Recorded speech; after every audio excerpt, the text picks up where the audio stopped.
I work as a remote customer support agent, so I usually stay up late at night.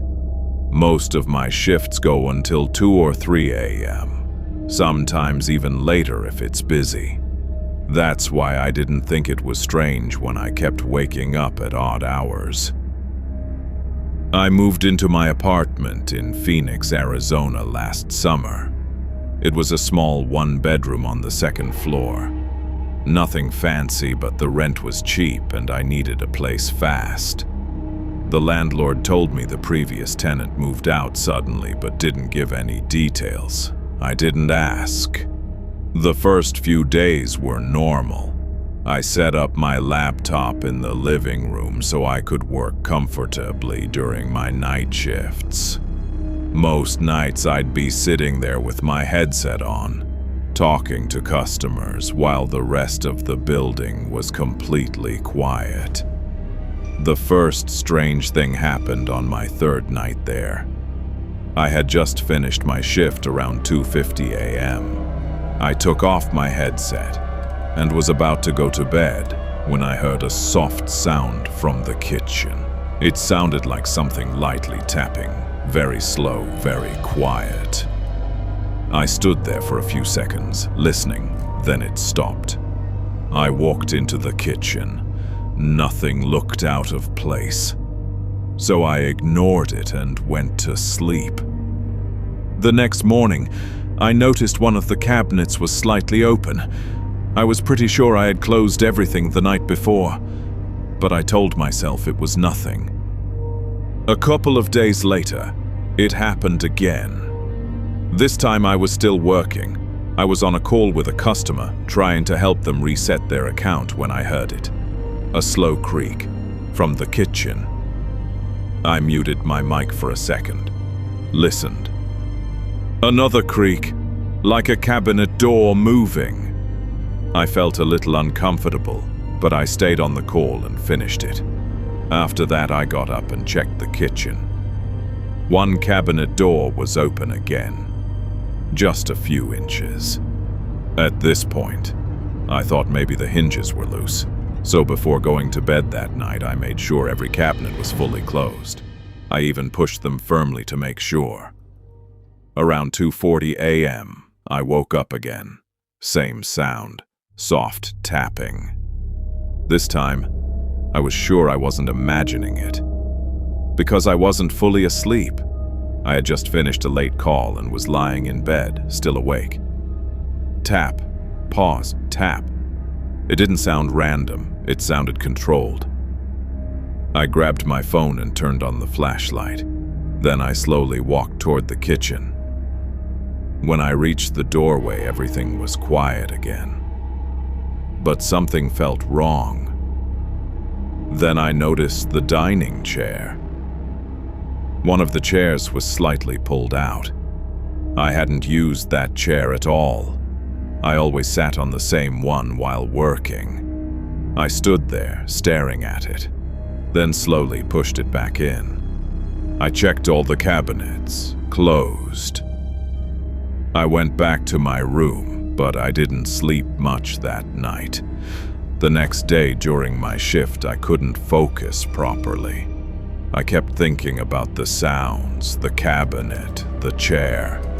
At one point, I even checked the kitchen again while still on a call. Everything looked normal, but I couldn't shake the feeling that something wasn't right. That night, something changed. I woke up again, but this time there was no sound. No tapping, no creaking, nothing. That should have made me feel better, but it didn't. It felt worse.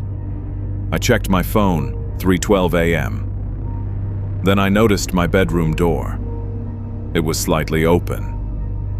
I always keep it closed when I sleep, especially because I work late and like to block out light. I slowly sat up, staring at the gap. I didn't remember opening it. Then I heard something. A soft sound, right outside my room. Like someone shifting their weight on the floor. I froze. My heart started pounding. I stayed completely still, Then, without thinking, I said quietly, "Hello." The sound stopped immediately. Total silence. That made it worse. I grabbed my phone and walked to the door. I pulled it open quickly. The living room was empty. The kitchen was empty. Everything looked normal. I checked the front door, locked, chain still on. Windows, all closed. There was nowhere someone could have gone. I told myself I was just stressed from work. Late night shifts can mess with your head. That's what I kept repeating. The next day, after finishing my shift, I decided to clean the apartment. I don't know why. I just felt like I needed to check everything. While cleaning, I noticed something in the hallway, a small panel on the wall. I hadn't paid attention to it before. It was slightly open, just a tiny gap. I felt uneasy right away. I walked closer, slowly. Then I pulled it open. Inside it was dark. A narrow space between the walls. At first, I thought it was just for pipes. Then I saw something. A plastic water bottle, empty. A crumpled food wrapper. And a thin blanket. My heart dropped instantly. Those things didn't belong there. And they didn't look old. They looked recent. Like someone had been using that space. Recently. I stepped back immediately. That space was just big enough for someone to sit or hide. Right next to my living room, where I worked every night, wearing headphones, not hearing anything around me. My hands started shaking. I closed the panel. I didn't pack anything. I just grabbed my keys and left. I sat in my car for a long time, trying to understand what I had just seen. Then I called my landlord. At first, he sounded confused. But when I told him about the panel, he went quiet. Then he asked, "Are you sure it was open?" I said yes. He paused, then said, "That area is supposed to be sealed." I never went back there alone. The landlord checked the apartment later that day. He told me he didn't find anyone, but the things inside the wall were gone. The bottle, the wrapper, the blanket, all gone, like they were never there.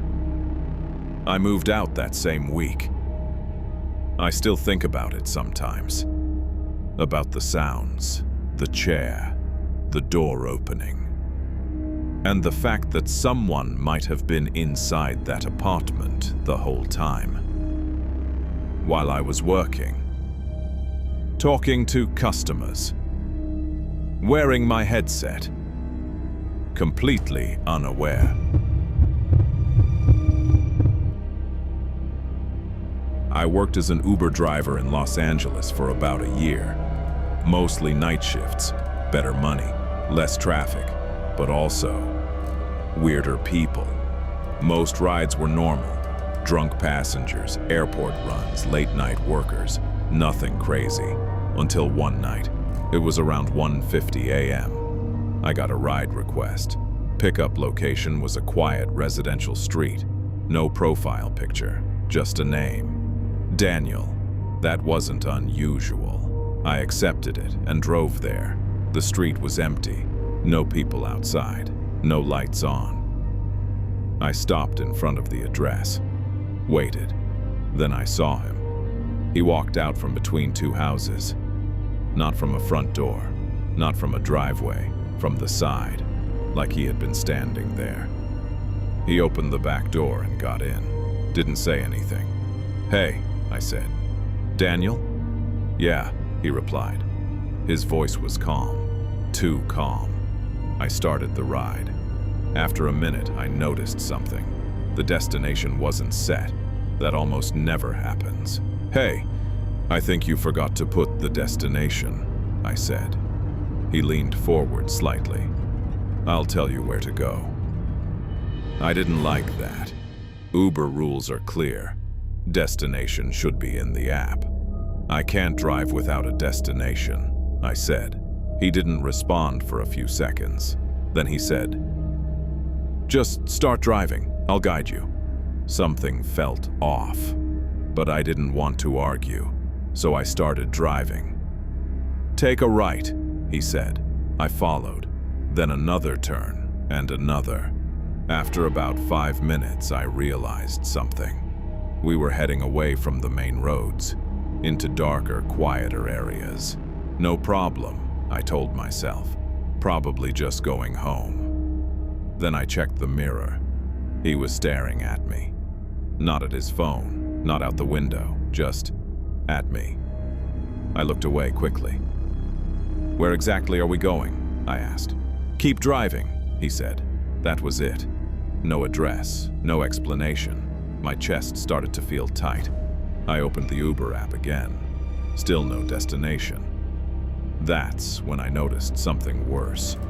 The ride wasn't updating properly, like the GPS wasn't tracking correctly. I had never seen that before. "Hey, I need an address," I said again. He leaned closer. "You ask too many questions." My hands tightened on the steering wheel. That was the moment I decided something was wrong. I slowed down slightly.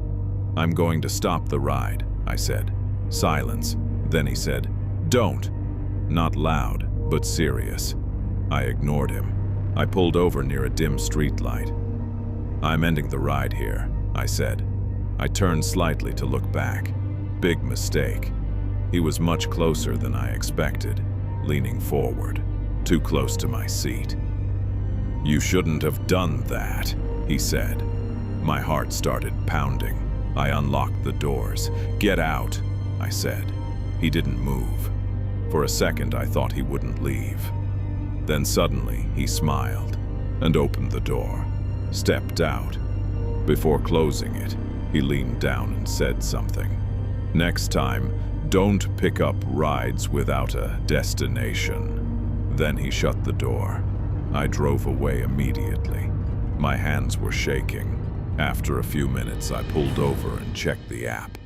The ride was gone. No record, no history, nothing, like it never happened. I contacted Uber support the next day. They said there was no ride under that name at that time. No Daniel, no trip, nothing. I stopped driving night shifts after that. Because I still think about one thing. If I had kept driving, I don't know where he would have taken me, or if I would have come back. I used to work the night shift at a small gas station in Texas. It was just off a highway about 20 minutes outside the city. The kind of place where trucks stop late at night, and sometimes you won't see a single car for an hour. My shift was from 11 p.m. to 7 a.m. Most nights were boring. I'd sit behind the counter, watch videos on my phone, and ring up the occasional customer. There was only one rule my manager kept repeating. "After midnight, keep the door locked. Use the night window." We had a small sliding glass window for late-night customers. Pretty normal. I always followed that rule. Until that night. It was around 2:30 a.m. No cars, no people, just quiet. Then a car pulled into the parking lot. An old dark sedan. It didn't park near the pumps. It stopped right in front of the store. Engine still running. I watched it for a few seconds. No one got out.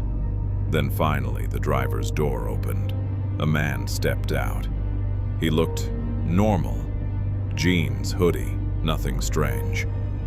But something felt off. He didn't look at the store right away. He looked around first, slowly, like he was checking if anyone else was there. Then he walked up to the door and tried to open it. It was locked. He knocked. I walked up to the glass and pointed to the side window. "Use the window," I said. He didn't move. He just stood there, looking at me. Then he knocked again, harder this time. I felt uncomfortable, but I tried to stay calm. I pointed again. "Window," I said. He finally turned and walked to the side. I opened the small sliding window. "What do you need?" He leaned in slightly, too close. "Can you just open the door?" he said. I shook my head. "Store policy." He stared at me for a few seconds, then smiled, but it didn't feel normal. "I just need to grab a few things," he said. I didn't respond. Then he said something that made my stomach drop. "I've been here before. You opened the door last time." That wasn't true. I had never seen him before. "I can get whatever you need from here," I said. His smile disappeared. He looked past me, into the store, like he was checking something. Then he leaned closer and said quietly, "Are you alone?" I immediately stepped back. "Yeah, and I'm not opening the door." We stared at each other for a few seconds. Then he suddenly backed away. No argument, no anger, just turned around and walked back to his car. That should have been the end of it. But it wasn't. He didn't leave. He just sat in his car, engine still running, lights off. 5 minutes passed, then 10. I started feeling nervous, so I picked up my phone and kept it ready. After about 15 minutes, I saw something. The passenger door opened, but no one got out. I leaned slightly to get a better angle, and that's when I saw it. Someone was already in the passenger seat, sitting there. Still, I had been watching that car the whole time. There was no one else when it arrived. I was sure of it. My heart started racing. The passenger slowly stepped out. Another man. This one didn't even try to come to the store. He just stood there, looking directly at the building. Then he walked around the side, out of my view. I immediately locked everything again, even though it was already locked.